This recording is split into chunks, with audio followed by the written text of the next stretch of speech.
On to our next high Renaissance superstar.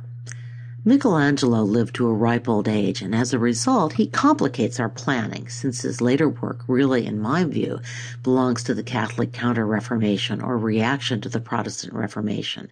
So, I'll return to his dark Last Judgment when we get to mannerism in Unit 9.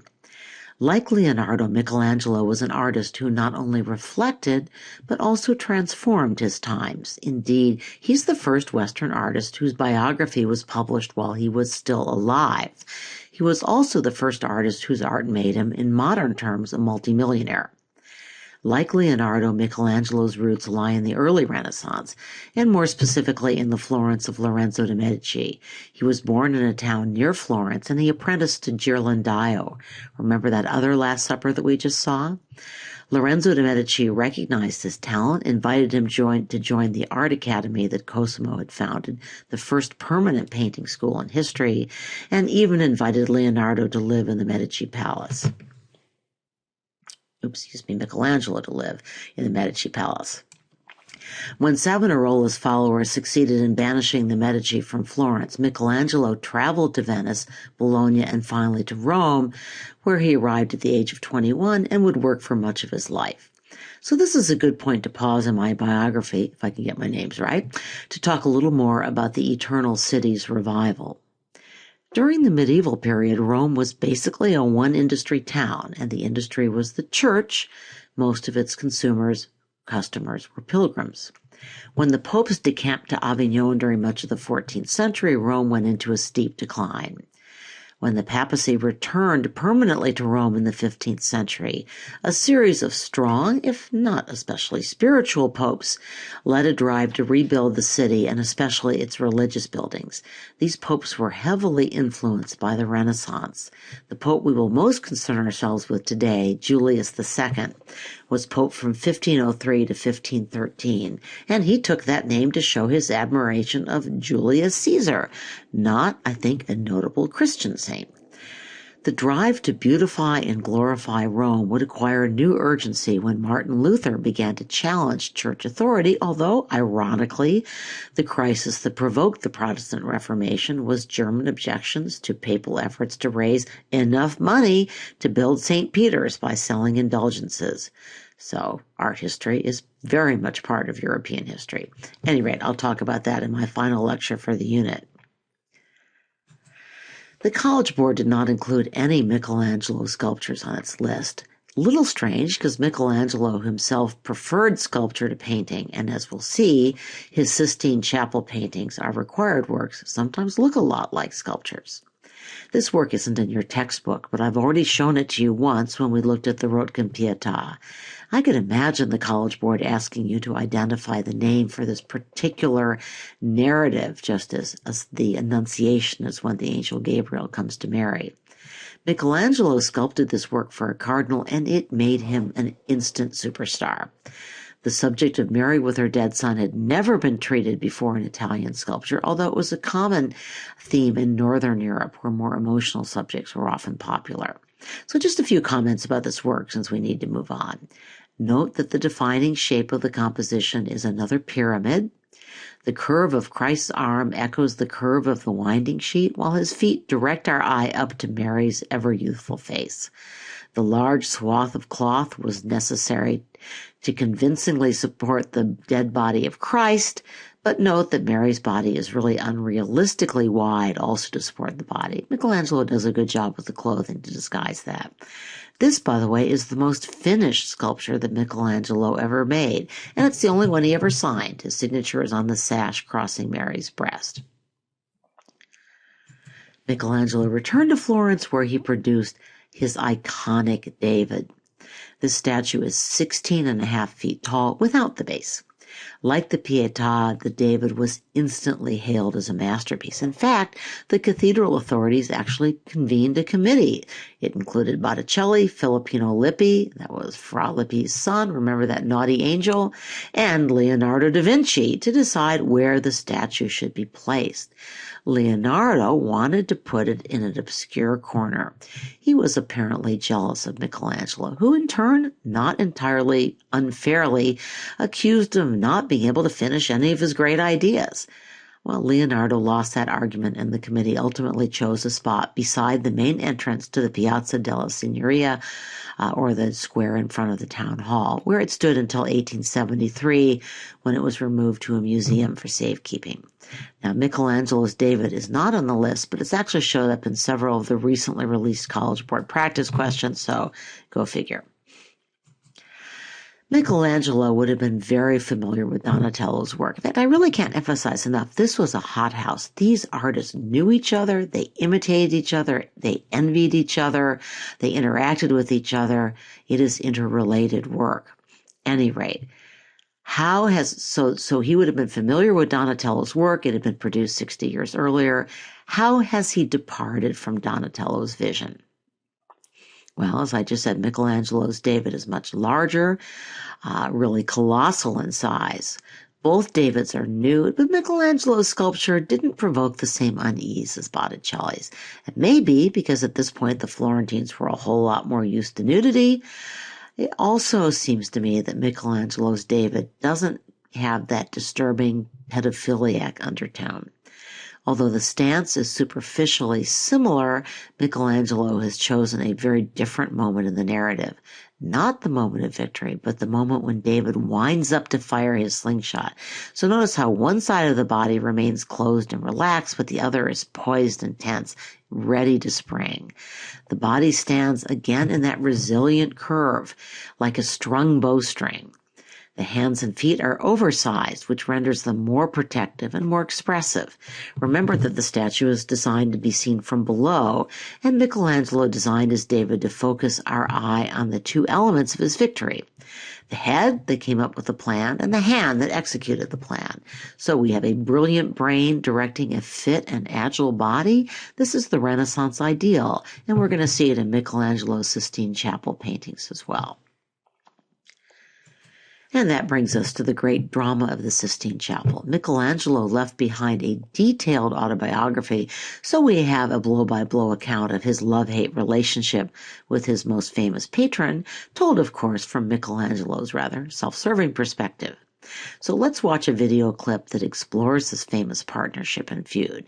The video starts up after Julius II had canceled Michelangelo's contract to design his tomb, and after Michelangelo had already embezzled the money and run off.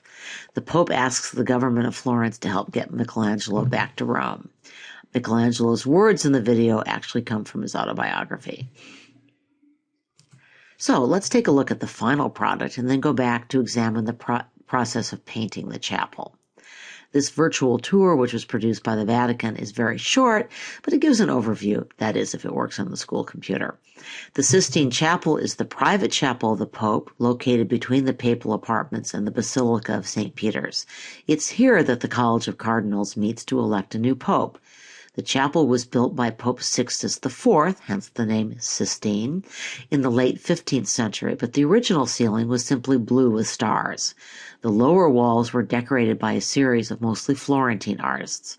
The end wall, which we see here, the Last Judgment, was also painted by Michelangelo, but much later, between 1535 and 1541. And as I said, we're going to discuss that work in more detail when we get to Mannerist art. Walking toward the altar, one passes from the life of Noah to the life of Adam to the creation of the world, a reverse sequence from the chronological one.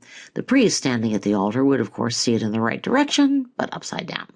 Either way, the compositional plan ensured that the expulsion from the Garden of Eden fell directly above the gate that separated the laities and the priests sections of the chapel, and the creation falls directly above the altar. On the curved sides, in those triangles, Michelangelo painted Sybils, prophets, and ancestors of Christ. Everything that looks like architecture is an illusion, by the way. It's all painting. Back to process. As you saw from the earlier video clip, Michelangelo was terrified by the commission. He had not worked in fresco since he'd trained as a teenage apprentice 20 years earlier. The Pope, moreover, had suggested that he paint scenes from the New Testament. Michelangelo thought the Pope's plans lacked drama, and he persuaded Julius II to cover the ceiling with Old Testament narratives instead, again from creation through the flood and Noah's Ark. So now you're going to watch a few brief excerpts from a video that describes the process and the pain of painting the Sistine Chapel. It follows the efforts of two artists to replicate just one portion of it on the ceiling of a Catholic church in London. The actor playing Michelangelo, again, is reading from Michelangelo's autobiography. So the first clip talks about problems Michelangelo ran into producing his first panel, The Flood, which, as it happens, is the panel the College Board chose as its required work. The second clip describes the pain of producing the fresco standing on a scaffold with his neck craned up to work. Ouch. And the third talks about how Michelangelo set out to fix the problems he encountered painting the first half of the ceiling, including the flood. Okay, I admit I'm puzzled by the College Board's decision to choose this as the one required Genesis panel. The flood was the first panel that Michelangelo painted, but as far as I can tell, historians pretty much agree it was also the worst panel that Michelangelo painted. Maybe that's why the College Board chose this work. How often do we get to critique an artist like Michelangelo? So, what, aside from the overwet plaster, which Michelangelo mostly fixed when an artillery shell was fired in the 18th century, another chunk fell out, but what is the problem with the composition? Well, mostly it was just too busy and too hard to see way up on the ceiling. So let's just compare it for a moment with the creation of Adam, which is widely viewed as the masterpiece among the Genesis panels. So what differences do you observe? Well, the creation panel is much simpler, but it's also more dynamic. The figures are large enough that we can make out facial expressions as well as the beautifully modeled musculature. Somehow the creation panel also seems to capture the Renaissance enterprise. Humans are being empowered to think, to create, and of course also to sin and fall. God is the instrument, but man is God's creation, and in some ways his partner. Here again, as with his David, Michelangelo is all about the action that is about to happen. So we anticipate that in any moment Adam is going to spring to life. In the flood, if anything, I think the male nudes or ignudi on the frame below the flood almost overpower the biblical story. They too easily draw our eye. But now that I've seized the rare opportunity to diss Michelangelo, let's try to see some of the strengths of the work. Here again we detect Michelangelo's humanist agenda. He has not portrayed the soon-to-be drowned humans as evil caricatures, even though we know they rebelled against God. These are real people. They're pleading for help, they're assisting each other, they're seeking shelter, and they're desperately hoping for rescue. Here we see a mother cradling a baby and trying to protect her child from the rain. We see a man carrying his wife. He hopes to safety. A boy climbing a tree. But of course, the only hope lies with that odd boxy ark at the back of the painting. So what is going to happen to the people raising a ladder to get in? Are they members of Noah's family? Will the ladder be pushed back as the ark sails? There's a lot of drama here. The second required image is one of the Sybils, which Michelangelo placed alongside the prophets because these Greek mythological seers were also thought to have foretold the birth of Christ. Again, we see the marriage of classical and Christian themes that is so characteristic of Michelangelo and of the Renaissance. The Delphic Sybil is the youngest and most beautiful of the Sybils. She presided over the temple of Apollo in the Greek town of Delphi, where it was long customary for the priestess, or Pythia as she was called, to be a young woman selected from some family of poor country people. The Sybil is carefully, I would say really sculpturally composed. To achieve balance in space, Michelangelo makes the Sybil turn her limbs in one direction and the face and gaze in a countering direction, and note the foreshortening of the elbow. While her upper body is her lower body is mostly static, her upper body is twisting, and you see that broad, sweeping, arching motion, which is in turn echoed by that open scroll and by the swollen cloak. Note that Michelangelo uses strong color contrast to draw our eye toward her twisting shoulder, while chiaroscuro and trompe-l'oeil architectural features enhance the sense of volume. Presumably, the prophetic scroll she's reading predicts the coming of Christ, so why doesn't she look happier about this? I don't know the answer to that. Maybe it's because the reign of Apollo is coming to an end, but there are other pictures of the same Sybil carrying a crown of thorns, which shows that she predicted the sufferings of Christ. So maybe that's the meaning of the sorrowful expression. So what else do you notice about Michelangelo's women? Looks a little like they're trying out for women's pro wrestling, or maybe ingesting controlled substances. Really, all of Michelangelo's figures look a little like male statues, and we know he used male models for both men and women, and that he was fascinated by the male nude. The Sistine Chapel also underwent a massive and, as always, controversial restoration in the 1980s. It generally gets better reviews than the Last Supper restoration, but it's still controversial. Thought you might be interested in this before and after painting. The Delphic Sibyl was not as badly faded, by the way, as some of the frescoes. So now we need to be quick. Michelangelo framed the narrative scenes with 20 male nudes, or ignudi. Art historians still debate why Michelangelo placed them in the ceiling. Their religious purpose isn't clear. But they're clearly based on the Belvedere sculpture shown here, a Hellenistic sculpture from around 50 AD that was in the Vatican collection and which Michelangelo frequently studied. Michelangelo, by the way, was also on the scene when the Laocoon was unveiled in Rome. Sister Wendy gives Michelangelo the benefit of the doubt. She thinks that Michelangelo set out to capture the Renaissance and Greek ideal of a fine mind and a fine body. But there's not much doubt that Michelangelo was fascinated by the beauty of male nudes. It's all over his autobiography and was apparently a rather prominent feature of his private life as well. Okay, I'm throwing this one in mostly because I like it, but also because Michelangelo juxtaposes prophets with Sybils and ancestors of Christ. Here we see the prophet Jeremiah. He is the ominous prophet who warned of the sorrow and oppression that must accompany salvation. Note how the figure pulls downward, and intriguingly, it's placed directly above the papal throne. So the prophet's sorrow is somehow the pope's sorrow.